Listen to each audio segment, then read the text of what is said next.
साथियों, हमने पिछले वीडियो में भावों के वर्गीकरण की बात करी थी।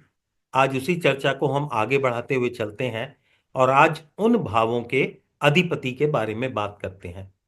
मैं एक बार दोहराने के हिसाब से ये बता देता हूं कि पहले, चौथे, सातवें और 10वें घर को हम केंद्र भाव कहते हैं और पहले, पांचवें, नवें भाव को हम त्रिकोण भाव कहते हैं।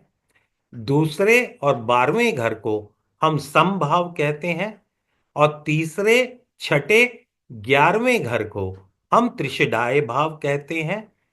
8वें घर को हम कंडीशनल न्यूट्रल करके चलते हैं और दूसरे और 7वें को हम मार्केश भी कहते हैं।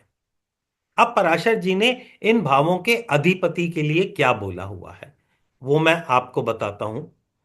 तो पराशर जी ने जो चर्चा करी है उसमें इन्होंने ये बताया है कि जो दूसरा और 12वां भाव है इसको हम समभाव कहते हैं। और समभाव इसलिए होता है कि यहां का जो लॉर्ड होता है, भावेश होता है, यहां का जो अधिपति होता है वो अपने आप में ना शुभ होता है ना अशुभ होता है। इन भावों के अधिपति को शुभ या अशुभ हम जानेंगे दो कारणों से। और वो दो कारण क्या है? एक तो कहा गया है पर सहचर्य के हिसाब से और दूसरा स्थानांतर अनुगुणता के हिसाब से। इसका क्या मतलब है वो अभी हम समझते हैं।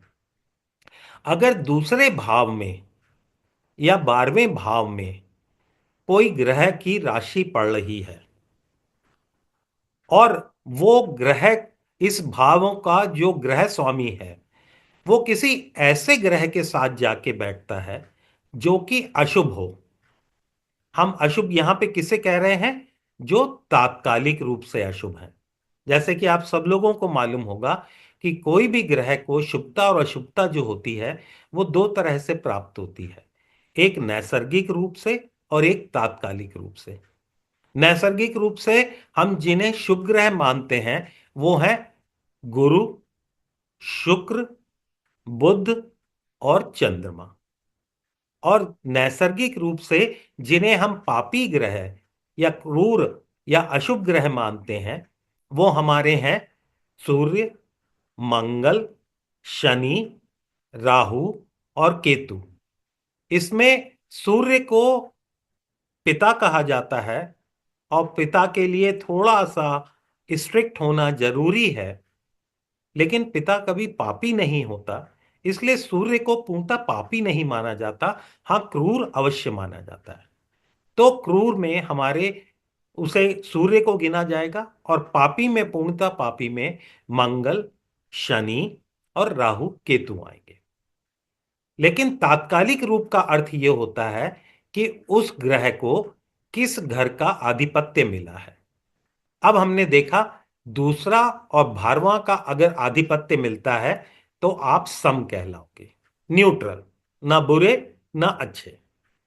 अगर पहले, पांचवें और 9वें भाव का अगर ग्रह को आधिपत्य मिलता है तो इसे हम शुभ कहेंगे, चाहे यहां के स्वामी अशुभ ही क्यों ना हो, यानी कि मंगल और शनि ही यहां पे क्यों ना हो, तो भी हम ये कहेंगे कि इन भावों के, यानी कि त्रिकोण भावों के जो स्वामी होते हैं वो सदैव शुभ फल करते हैं।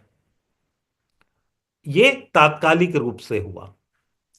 अब आते हैं हमारे केंद्र के भाव, 1, 4, 7, 10। ये भाव ऐसे हैं जिनके बारे में ऋषि पराशर जी ने कहा कि ये भाव में आकर ग्रह अपना नैसर्गिक गुण छोड़ देता है। क्या मतलब हुआ?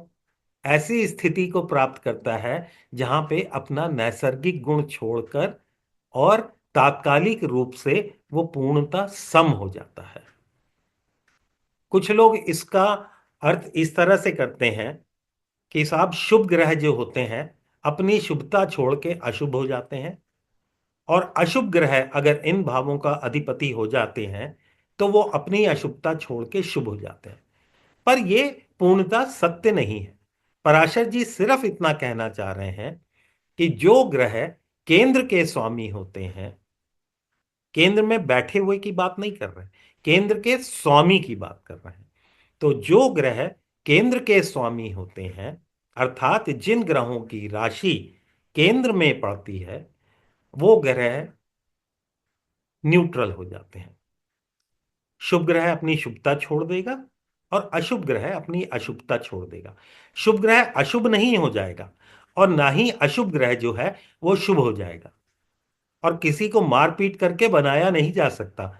अगर आप शेर को गाय बनाना चाहें तो वो संभव नहीं है। इसी तरह से हमारे तीसरे और जो एक और वर्गीकरण है वो है त्रिशदाय भाव। तीसरा, छठा और 11, इनके लिए पराशर जी ने ये कहा है कि इन भावों के स्वामी चाहे शुभ हो चाहे अशुभ हो, वो सदैव बुरा फल ही, अशुभ फल ही करेंगे, क्योंकि तात्कालिक रूप से इन ग्रहों को आपके जीवन में अशुभ फल करने के लिए ही इन भावों का स्वामित्व दिया गया है। और अंतिम भाव जो बचता है वो है ये 8वां भाव। 8वें भाव के लिए कंडीशनल मैंने इसीलिए बोला था कि 8वां भाव जो है वो भी अशुभ भाव ही है, लेकिन ये समभाव भी है। कैसे, बताता हूं। 8वां भाव जो है वो 9वें से 12वां पड़ता है। अगर आप 9वें से गिने, 1, 2, 3, 4, 5, 6, 7, 8, 9, 10, 11, 12। अब एक बड़े मजेदार बात है कि हर 12वां भाव जो होता है उसका जो स्वामी होता है वो अपने से अगले भाव की हानि करता है। जैसे ये 12वां भाव है, किसका है? लगन का। लगन का 12वां ये कहलाएगा, दूसरे का 12वां ये कहलाएगा।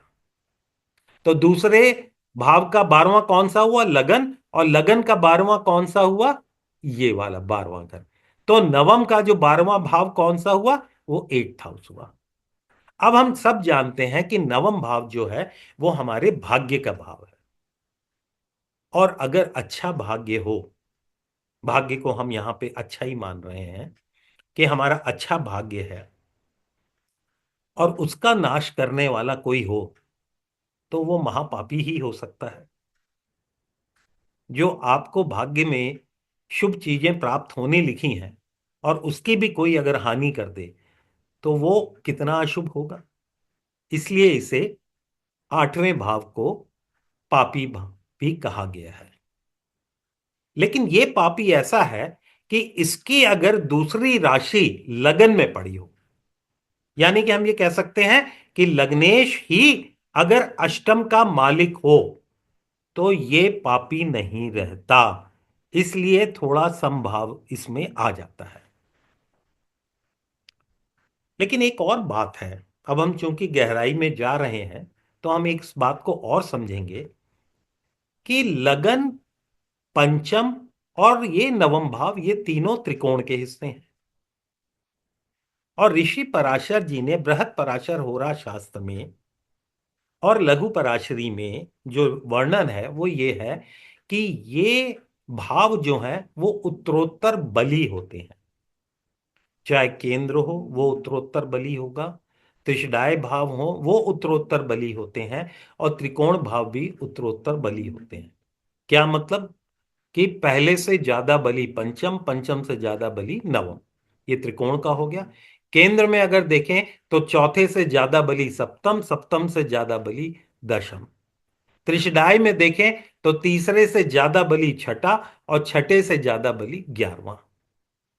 तो ये बात भी आती है, अगर हम इसका विश्लेषण करें, कि अगर लगन जो है, जो त्रिकोण है, अगर अष्टम दूसरी राशि उसकी अगर लगन में पड़ती है और वो शुभ हो जाता है, तो अष्टम की अगर दूसरी राशि और दोनों त्रिकोणों में से किसी में पड़े तो क्या वो शुभ नहीं होगा?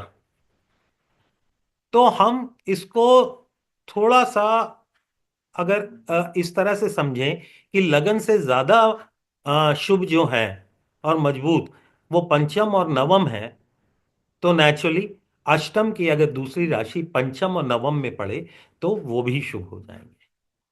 तो आज हम लोगों ने ये समझा कि कौन कौन से भावों के स्वामी हमारे शुभ होते हैं, कौन से भावों के स्वामी हमारे अशुभ हो जाते हैं।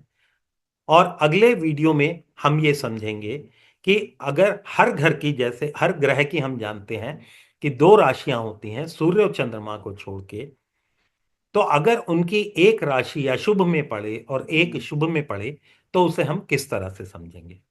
तो अगले वीडियो में मैं पुनः आपको मिलूंगा, आपका मित्र अश्वनी कुमार, एस्ट्रो ब्लूप्रिंट से। यहां पे मैं ये जरूर कहना चाहूंगा कि अगर अभी तक आपने ये चैनल सब्सक्राइब नहीं किया हो तो कृपा करके इस चैनल को सब्सक्राइब करें, शेयर करें, लाइक करें